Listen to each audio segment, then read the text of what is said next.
I'm Courtney McCall, the Professional Learning Specialist for PICS, and part of my role is to work with the professional learning communities within the cohort, helping them to establish their PLC culture, which protocols would be appropriate to use, and also working with the designated PLC coaches within the cohort.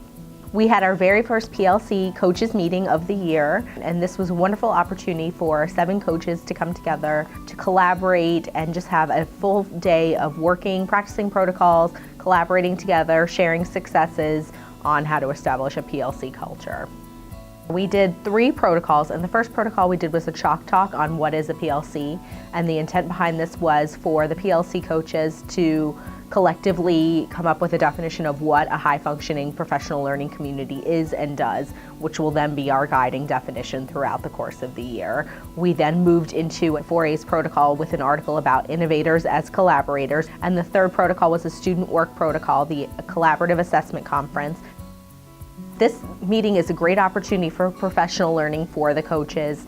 Many of them, like I mentioned, are new to the role, and they want to get these PLCs up and running, but it gives them tips and strategies on how to do that, hearing from the best practices and the successes of their other PLC coaches. It also gives them an opportunity to try on new protocols and have them think, okay, what's going to work for my PLCs back at my home school, and also what can I directly implement in my classroom in trying these protocols. I'm Eleni Saloni. I'm an ELA teacher in New Dawn Charter High School. A PLC is a professional learning community, and that is a situation where we all gather to discuss data, student incentives, student work, and how we can get those things combined moving forward.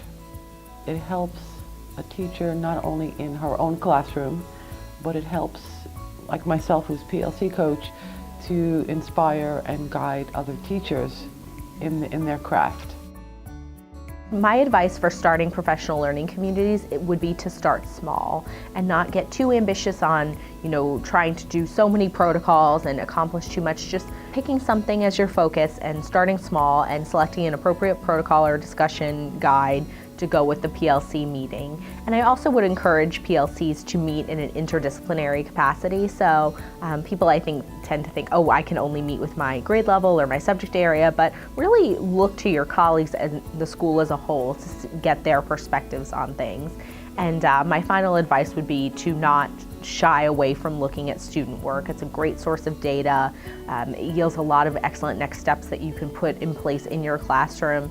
And I think that's really where the greatest leverage in a PLC is when you bring your work and you share it among your colleagues. And I just really think this group had an excellent collaborative nature about them, and I'm excited to see what they accomplish. But I also would encourage schools to maybe bring a new face or a new voice to the meetings with them as well.